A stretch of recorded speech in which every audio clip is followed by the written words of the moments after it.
इसके बाद आगे बढ़ जाते हैं अगले सवाल नंबर 13 की तरफ, जो पेज नंबर 218 पर दिया हुआ है। क्वेश्चन के according which statement regarding eddy currents among the following is incorrect. Eddy currents के बारे में इनकरेक्ट स्टेटमेंट हमें चूज करना है। तो पहला स्टेटमेंट है कि if rectangular slots are made in copper plate the magnitude of eddy current will decrease. Definitely बिल्कुल है, सही बात है। ये एक एग्जाम्पल भी दिया हुआ है कि जब हम शीट्स में ग्रूव बना देते हैं, ठीक है, तो एडी करंट जो है वो डिक्रीज हो जाते हैं because surface area effective decrease हो जाता है। तो ये बिल्कुल सही स्टेटमेंट है, हमें इनकरेक्ट पहचानना है। Dissipation of heat produced is proportional to strength of eddy current. ना सिर्फ स्ट्रेंथ ऑफ एडी करंट बल्कि square of strength of steady current. ये एनसीईआरटी की लाइन है 218 पेज पर लिखी हुई है कि स्क्वायर ऑफ एडी करंट के प्रोपोर्शनल होता है जो हीट का लॉस है। उसके बाद तो हमें इनकरेक्ट स्टेटमेंट मिल चुका है ऑप्शन नंबर 2, तो इसे आप जो है टिक कर सकते हैं कि ऑप्शन नंबर 2 हमारा सही ऑप्शन है, यही आपसे पूछा गया है। ठीक है, ऐसे ही आप सेकंड, थर्ड और फोर्थ भी सॉल्व कर सकते हैं। Hello my dear students, I am Neeraj Kumar Chaudhary और फिजिक्स टीचर। बच्चों, एक बहुत ही इंपॉर्टेंट इंफॉर्मेशन लेके आया हूं अगेन आपके लिए। Unacademy champions league is back again. फिर से अनअकैडमी चैंपियंस लीग का टेस्ट हो रहा है जो कि 14th and 21st of November को होगा ग्रुप स्टेज पे, जिसमें 25 क्वेश्चन होंगे और 1 घंटे का एग्जाम होगा, 1 से 2 PM होगा। ठीक है बच्चों, और फाइनल्स होगा 28 नवंबर को, जिसमें 75 क्वेश्चंस होंगे और 3 आवर्स का होगा, जो कि 1 to 4 PM होगा। और इसमें बच्चों बहुत अच्छे अच्छे अवार्ड्स हैं, ठीक है ना, ये आप जानते ही हो बहुत अच्छे तरीके से। 5 CR तक के आप इसमें अवार्ड्स जीत सकते हो, इतना बड़ा पूल है, तो चांसेस बहुत ज्यादा है। ठीक है बच्चों, और अगर इसमें आप अच्छी रैंक लाते हो ग्रुप स्टेज में, तो 1 से 10 पे आपको 20,000 का प्राइस है और 100% स्कॉलरशिप है, यानी कि कोई भी सब्सक्रिप्शन लेते हो 100% ऑफ। ठीक है ना, 11 to 30 की रैंक आती है तो 10,000 और 50% इस पे ऑफ, और बाकी का भी आप देख सकते हो। और अगर आप फाइनल में रैंक लेके आते हो तो आपको 1 लाख का कैश प्राइज है और 100% स्कॉलरशिप है। ठीक है ना, ऊपर के टॉप 10 रैंकर्स को, यानी कि 1 से लेके 10 तक 100% स्कॉलरशिप है, और रैंक 1 को 1 लाख, 2 और 3 को 60 और 4 और 10 को 50,000 तक के प्राइस हैं। ठीक है बच्चों, तो बहुत ही बेहतरीन मौका है अच्छे अच्छे प्राइजेस जीतने का। ठीक है बच्चों, और ये है स्पेशल प्राइज वीक, यानी कि ये जो हफ्ता चल रहा है, अगर इस वीक में आप सब्सक्रिप्शन लेते हो तो आपको बहुत बड़ा डिस्काउंट मिल रहा है। ठीक है ना, 10 + 10 यानी कि 20% का, अप्रोक्सीमेटली 20% का डिस्काउंट मिल रहा है आप अगर इस स्पेशल वीक में सब्सक्रिप्शन लेते हो तो। ठीक है ना, किस तरीके से, अगर आप आइकॉनिक का सब्सक्रिप्शन लेते हो और तो मान लीजिए 1 लाख का अगर आपकी फीस है, तो आपको बस 81,000 का पड़ेगा वो, यानी कि पूरे 19,000, यानी कि अप्रोक्सीमेटली 20% का आपको फायदा है। प्लस वाला जो है, प्लस में अगर आप देखते हो तो आपको प्लस में भी जो चीज 53,000 की है वो आपको, मतलब 53,000 की पड़ रही है आपको 12,000 का ऑफ लेके। ठीक है, तो ये चीज पहले 67,000 की थी, अभी आपको 53 की मिल रही है, यानी कि पूरा 20% ऑफ है। किस वजह से? इस स्पेशल वीक की वजह से। और ये वीक आपका 10 से 17 नवंबर तक है, यानी कि समझ लो आज इसका लास्ट है। मे भी पॉसिबल है 1-2 दिन एक्सटेंड हो सकता है, बट इसका ऑफिशियली आज लास्ट डे है 17 नवंबर। ठीक है बच्चों, नेक्स्ट देखिए, all star crash course batch. ठीक है ना, 11th क्लास के स्टूडेंट्स के लिए, ठीक है ना, एक क्रैश कोर्स लॉन्च किया जा रहा है। ठीक है ना, 17 नवंबर से। ठीक है ना, 11th का सिलेबस 4 महीने में पूरा कर दिया जाएगा, और जितने भी स्टार एजुकेटर हैं अनअकैडमी पे, वो सब लोग इसमें आपको कुछ कुछ चैप्टर पढ़ाएंगे। ठीक है ना, ये देखिए सारे के सारे टॉप टीचर्स हैं, ये सब आपको कुछ कुछ पोर्शन पढ़ाएंगे और 11th का पूरा सिलेबस 4 महीने में कर देंगे पूरा। ठीक है ना, तो ये आपके लिए बहुत ही बेहतरीन मौका है। अगर आप किसी तरीके से कहीं पे चूक गए हैं कोई बैच ज्वाइन करने में, ठीक है, तो आप इससे भी अपना काम कर सकते हैं, ताकि 12th क्लास में आते आते आप में और किसी रेगुलर स्टूडेंट में कोई डिफरेंस ना बचे। ठीक है बच्चों, और इसके बाद आता है ये IIT JEE मेगा कॉम्बैट। ये इंटीजर क्वेश्चंस का कॉम्बैट है, स्पेशली इंटीजर क्वेश्चंस का। ठीक है ना, जो कि 21 नवंबर को सुबह 11 बजे होगा। 60 मिनट्स में 21 इंटीजर क्वेश्चन होंगे। ठीक है ना। और ये लेटेस्ट IIT JEE पैटर्न पे बेस्ड है। अगर आप इसमें बहुत अच्छा करते हो तो टॉप 50 रैंकर्स को और 500 लकी पार्टिसिपेंट्स को बहुत अच्छे अच्छे सरप्राइज गिफ्ट मिलने वाले हैं। आप देखिए इसमें iPad मिनी है, सैमसंग टैब है, फिटबिट स्मार्ट वॉच है और ये JBL के हेडफोन्स है और Amazon के वाउचर्स है। ठीक है बच्चों, तो जितनी जल्दी हो सके उतनी जल्दी इसके लिए एनरोल कर दीजिए और मेरी तरफ से बेस्ट ऑफ लक।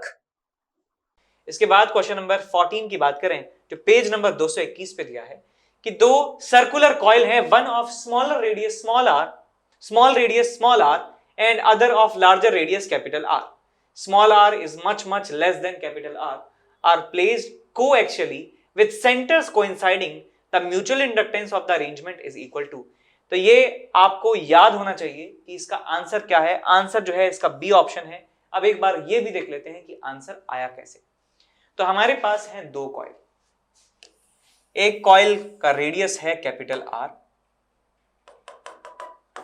और दूसरे कॉइल का जो रेडियस है वो स्मॉल r है। इनका जो सेंटर है वो कोइंसाइड करता है एक दूसरे से कोइंसाइड करता है। तो यदि बाहर वाले सर्किट में करंट लेट्स से I1 के बराबर फ्लो होता है तो इसके सेंटर पर मैग्नेटिक फील्ड जो है वो इस तरीके से एग्जिस्ट करेगा। क्योंकि हम जानते हैं कि इसका साइज बहुत ज्यादा छोटा है तो मैं मान लेता हूं कि इस लूप की वजह से जो मैग्नेटिक फील्ड है सेंटर पर वही सेंटर के आसपास भी होने वाला है। ये अप्रोक्सीमेशन हमने दे दिया है बिकॉज क्वेश्चन में साफ साफ दिया है कि small r is much less than capital R। ये वाला लूप बहुत ज्यादा छोटा है तो इसके सेंटर पर जो मैग्नेटिक फील्ड है वही सेंटर के आसपास होने वाला है। इसका मतलब इस लूप के थ्रू जो पूरा मैग्नेटिक फील्ड पास होगा that will be equal to the magnetic field at the centre of this loop. तो मैं फ्लक्स लिख सकता हूं छोटे लूप के अंदर से जो जा रहा है वो होगा magnetic field due to loop number 1 into area of loop number 2 into cos of 0 degree. तो आ जाएगा आपके पास म्यू नॉट और नंबर ऑफ टर्न्स की बात यहां पे नहीं गई गई है। Mu naught N I1 divided by 2r into pi small r square. Cos 0 होता है 1, ये हमारे पास है phi 2 और ये किसके बराबर होना चाहिए m21 इंटू I1 के बराबर। तो यहाँ I1 से I1 कैंसिल आउट हो गया है और m21 की वैल्यू जो है आपको मिल जाती है mu not pi r square divided by 2 capital R। तो ये म्यूचुअल इंडक्टेंस का आंसर आपको मिल जाता है that is mu not pi small r square divided by 2 capital R। तो ऑप्शन नंबर बी आप टिक कर सकते हैं बड़े आराम से। ठीक है, अब चलते हैं अगले सवाल की तरफ। क्वेश्चन नंबर 15 यहां पर डिस्कस कर रहे हैं। सवाल कहता है आपसे a long solenoid is of length 1.25 meter and 600 tons per unit length। तो यहां पे हम आइडेंटिफाई कर सकते हैं कि ये लेंथ है और ये number of turns per unit length है। It is connected to a source which establishes a current of 2 ampere, यानी कि करंट की वैल्यू हमें दे रखी है सोलेनॉइड के अंदर। The magnetic energy stored in the solenoid coil with cross sectional area 0.1 metre square. तो जब हम एक सोलेनॉइड में या किसी इंडक्टर में करंट फ्लो करवाते हैं तो इसके अंदर एनर्जी स्टोर हो जाती है मैग्नेटिक फॉर्म में और उस एनर्जी को कैलकुलेट करने का फॉर्मूला हमारे पास होता है energy stored in an inductor और in a solenoid is equal to half into L into I square, या फिर आप इसे ऐसे लिख सकते हैं B square upon 2 mu naught into area into length. ये हुआ energy density B square upon 2 mu naught, ये हो गया आपके पास वॉल्यूम ऑफ सोलेनॉइड। तो आप कोई भी फॉर्मूला इस्तेमाल कर सकते हैं, दोनों से एक ही रिजल्ट आने वाला है। तो यहां पे मैं इस्तेमाल कर रहा हूं हाफ Li स्क्वायर। तो U is equal to half, L is inductance of solenoid which is mu naught N square A into L और यहां पे आ जाएगा I का स्क्वायर। अब सॉल्व करिए इसको, 1/2 इंटू म्यू नॉट होता है 4 pi into 10 is raise to the power -7 into n का स्क्वायर विच इज 600 इंटू 600। उसके बाद है हमारे पास area which is 0.1 metre square, 0.1 यहां पे लिख दीजिए, और लेंथ जो है इसका वो 1.25 मीटर के बराबर है। तो इसे आप 1.25 लिख सकते हैं या 5/4 लिख सकते हैं और करंट का स्क्वायर यहां पे आ जाएगा आपके पास 4। तो ये हमारे पास बन जाता है 5 के बराबर, 125, 250, 500, ये बन गया 5 के बराबर, और ये 2 से चला गया 2 बार, और 1 0 से डेसिमल खत्म हो जाता है, और 1 2 3 से ये -4 रह जाती है पावर। उसके बाद यहां पे बचता है 5 और ये 36 और ये 10। So 10 into 36 which is 360 into 22/7 into 10 to the power -4। उसके बाद आप यहां पे क्या कर सकते हैं, एक 0 से यहां -3 कर दीजिए इसे, 7 से ऑलमोस्ट ये 5 बार चला गया, 22 5 110 हो गया, ये 110 इंटू 10 टू द पावर -3। तो हमें आंसर मिल जाता है अप्रोक्सीमेटली 0.1 जूल के बराबर। तो 0.1 जूल के आसपास हमारा आंसर होना चाहिए, which is only option number 1। तो यही आप टिक कर सकते हैं। अगला सवाल नंबर 16 हम डिस्कस कर रहे हैं। सवाल पेज नंबर 226 पे दिया हुआ है। Rectangular coil of 100 turns. Rectangular coil में 100 है नंबर ऑफ टन्स और एरिया जो है वो 0.1 मीटर स्क्वायर के बराबर है। इज रोटेटेड एट 10 रेव्स पर सेकेंड, 10 रिवॉल्यूशन पर सेकेंड। तो यहां से हम क्या निकाल सकते हैं, ओमेगा निकाल सकते हैं। तो यहां से हमें ओमेगा मिल जाएगा, omega is equal to 10 revolution per second को क्या कर सकते हैं, एक रिवॉल्यूशन में 2 पाई रेडियन होते हैं। सो 10 इंटू 2 पाई रेडियन क्या कर दिया हमने, कन्वर्ट कर दिया रिवॉल्यूशन को पर सेकेंड। तो यहां से आपको मिल जाएगा 20 पाई रेडियन पर सेकेंड। तो यहां से हमें ओमेगा मिल गया है, which is placed in a uniform magnetic field of 10 to the power -2 Tesla perpendicular to the axis of rotation of coil. The maximum voltage generated in the coil is equal to. तो यहां पे हमारे पास एक rectangular coil है, rectangular coil है इस तरीके से, और इसे घुमाया जा रहा है एक परपेंडिकुलर मैग्नेटिक फील्ड में। तो मैं मान लेता हूं कि मैग्नेटिक फील्ड यहां पर है और इसे रोटेट करवाया जा रहा है कुछ इस तरीके से, इस तरीके से रोटेट करवाया जा रहा है जैसे हम एसी जनरेटर में रोटेट करवाते हैं कॉइल को इन अ परपेंडिकुलर मैग्नेटिक फील्ड। तो वहां पे हमने देखा था कि जो हमारे पास फ्लक्स आता है वो फ्लक्स हमें मिलता है बी ए इंटू एन, एन बी ए साइन ओमेगा टी या कॉस ओमेगा टी के बराबर, और इसको डिफरेंशिएट करते हैं तो हमें ईएमएफ मिल जाता है mod of d phi by d t. तो आपको मिल जाएगा ये N B A omega cos omega t, cos omega t.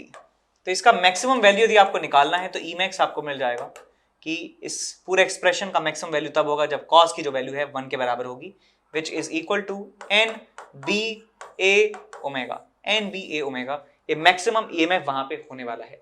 तो नंबर ऑफ टर्न्स की जो बात करें तो नंबर ऑफ टर्न्स हमारे पास है कितना, नंबर ऑफ टर्न्स है 100, नंबर ऑफ टर्न्स है 100, N B magnetic field which is 0.01 tesla, area is 0.1 metre square, और ओमेगा जो है हमारे पास है 20 pi radian per second, 20 pi radian per second.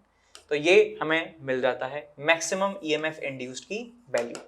तो यहाँ 100 से 0.01 चला गया, 0.1 इंटू 2 20 पाई से बना आपके पास 2 पाई, और यह आ जाएगा आपके पास 2 इंटू 3.14, तो यह आ जाएगा आपके पास 6.28, 6.28 वोल्ट हमें मैक्सिमम ईएमएफ यहाँ पे मिलने वाला है, 6.28 ऑप्शन नंबर सेकंड।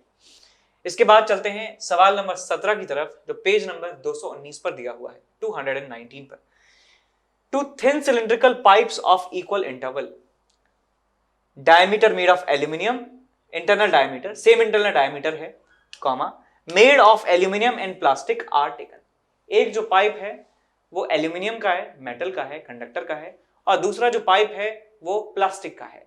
ये एक्सपेरिमेंट आपको याद आ रहा होगा एनसीईआरटी में, एक एक्सपेरिमेंट किया जाता है जहां से इलेक्ट्रोमैग्नेटिक डैम्पिंग आपको समझाई गई थी। राइट हैंड साइड पे ये पैराग्राफ में एक ब्लू कलर से हाईलाइटेड जो है फॉर्म में दिया हुआ है। द पाइप्स, पेज नंबर 219 पे, the pipes are kept vertical, a small cylindrical magnet, cylindrical shape का मैग्नेट बिना टच करवाए वॉल से उसको फॉल होने दिया जाता है 1 by 1, then correct observations are.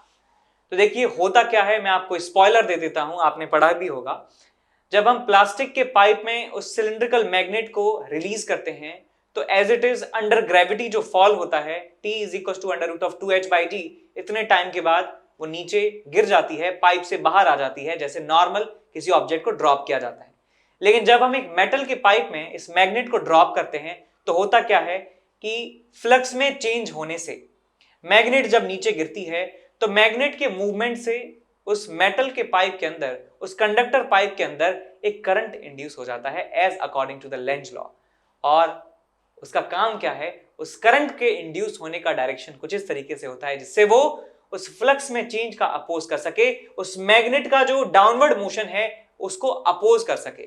तो एक रिटार्डिंग फोर्स उस मैग्नेट पर लगने लगता है और मैग्नेट काफी समय के बाद बाहर निकलती है, काफी मतलब धीरे धीरे जो है, बहुत ज्यादा धीरे धीरे जो है वो मैग्नेट बाहर निकलती है उस मैग्नेट पाइप में से, उस मेटल पाइप में से। तो यहाँ पे ऑब्जर्वेशंस को देखते हैं कि करेक्ट ऑब्जर्वेशन पहचानना है कि magnet takes longer time to cross aluminium pipe, ठीक बात है।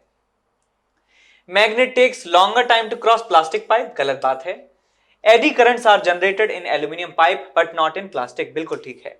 Both option first and third are correct, यानी कि सबसे जो मोस्ट करेक्ट ऑप्शन है वो फोर्थ ऑप्शन होने वाला है, ठीक, समझ गए। इसके बाद क्वेश्चन नंबर 18 की तरफ चलते हैं जो पेज नंबर 225 पे दिया है। Which of the following statement is wrong, हमें गलत स्टेटमेंट यहां पे पहचानना है। In AC generator when flux through coil is maximum, EMF induced in maximum. देखिए यहां पे बात कर रहे हैं कि एसी जनरेटर में, तो वहां पे ईएमएफ और जो फ्लक्स होता है वो फेज में 90 का फर्क उनमें होता है। तो यहां पे यदि फ्लक्स जो है हमें मिल रहा है NBA साइन ओमेगा टी, तो हमें इंड्यूस्ड ईएमएफ का जो मैग्नीट्यूड है वो मिलेगा NBA omega cos omega t. तो आप इनमें डिफरेंस देख सकते हैं कि यदि मैं फ्लक्स का ग्राफ बनाता हूं तो फ्लक्स कुछ इस तरीके से वेरी हो रहा है, और यदि मैं ग्राफ बनाना चाहता हूं ईएमएफ इंड्यूस्ड का तो ग्राफ हमें मिलता है कुछ इस तरीके से। इस तरीके से ग्राफ हमें यहां पे देखने को मिलता है, लाइक दिस, इस तरीके से। तो ये ईएमएफ है और ये जो है हमारे पास फ्लक्स है। तो maximum EMF is induced when plane of coil is parallel to magnetic field. देखिए यहां पर फ्लक्स जीरो होगा, फ्लक्स जीरो होगा तो क्या होगा, फ्लक्स जीरो होगा तो जो हमारा लूप का एरिया वेक्टर है, लूप का जो एरिया वेक्टर है वो मैग्नेटिक फील्ड के परपेंडिकुलर होगा। तो यहां पे यही दिया है क्या, maximum EMF is induced when plane of coil is parallel to magnetic field, बिल्कुल ठीक बात है। सेकंड ऑप्शन ठीक लिखा है, लेकिन हमें तो रॉन्ग पहचानना है। अच्छा यहां पे फर्स्ट में देखते हैं कि फ्लक्स कॉइल के थ्रू मैक्सिमम जब होगा, फ्लक्स जो है मैक्सिमम होगा तो ईएमएफ जो है इंड्यूस मिनिमम होता है, बिल्कुल ठीक बात है। ईएमएफ इंड्यूस्ड 0 के बराबर होगा, तो ये स्टेटमेंट भी ठीक है। The EMF induced changes periodically with time if coil is rotated uniform rate. Uniform rate, uniform angular speed, omega से जब घुमाते हैं, जैसे एसी जनरेटर में घुमाते हैं, तो हमें पीरियोडिक फंक्शन हमें मिलता है ईएमएफ और करंट और फ्लक्स तीनों ही। तो ये स्टेटमेंट भी सही है। चौथा स्टेटमेंट कह रहा है कि frequency of rotation of armature coil is 60 hertz in India and 50 hertz in US. तो ये इंटरचेंज कर दिया है, 50 हर्ट्ज रोटेशन की फ्रीक्वेंसी है इंडिया में और 60 हर्ट्ज है रोटेशन की फ्रीक्वेंसी अमेरिका में। तो ये हमारे पास गलत है, स्टेटमेंट नंबर 4। अब आगे चलते हैं सवाल नंबर 19 की तरफ, पेज नंबर 219 पे दिया है। A pair of adjacent coils has mutual inductance of 1.5 Henry.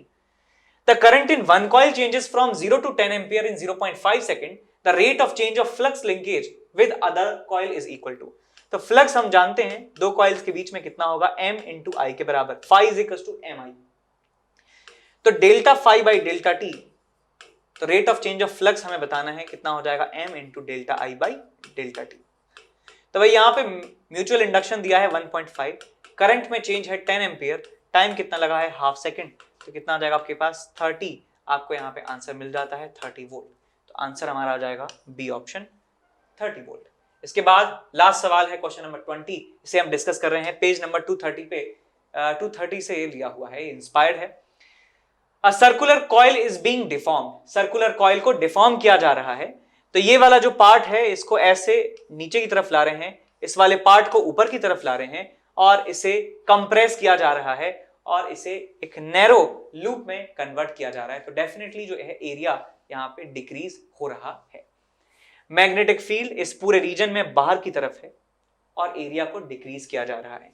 तो मैं यहाँ पे बात करूं फ्लक्स की, फ्लक्स होता है एक प्लेनर सरफेस के लिए कांस्टेंट मैग्नेटिक फील्ड में बी ए कॉस थीटा, तो कॉस थीटा में कोई अंतर नहीं है, ये समान है। मैग्नेटिक फील्ड कांस्टेंट है, लेकिन एरिया को क्या कर रहे हैं, डिक्रीज कर रहे हैं।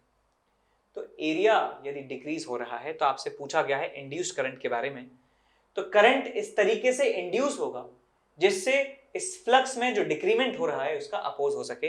तो क्या कर सकते हैं कि इसमें करंट यदि एंटी क्लॉकवाइज सेंस में इंड्यूस हो जाए, तो यदि इस लूप में करंट ऐसे इंड्यूस हो जाए तो मैग्नेटिक फील्ड बाहर की तरफ जो है प्रोड्यूस होगा, और मैग्नेटिक फील्ड बाहर की तरफ प्रोड्यूस होगा तो नेट मैग्नेटिक फील्ड बढ़ जाएगा, और फ्लक्स में जो डिक्रीमेंट आ रहा है उसमें थोड़ा सा धक्का लगेगा कि यार ज्यादा कम, जो यानी कि जो कम है, फ्लक्स जो है कम हो रहा है, उसका अपोज होगा। तो मैग्नेटिक इंडक्शन ईएमएफ जो है इंड्यूस होगा, करंट यहाँ पे इंड्यूस होगा एंटी क्लॉकवाइज सेंस में। तो यहाँ पे ऑप्शन चेक कर सकते हैं, direction of induce current is clockwise, no. Direction of induce current is anti clockwise, yes. Magnetic flux to the coil increases, गलत, डिक्रीज होगा। The amount of charge flowing in coil depends on time, नहीं। Delta phi by R के बराबर होता है charge flown which is independent of time, independent of time, यानी कि option number second हमारा सही ऑप्शन होने वाला है।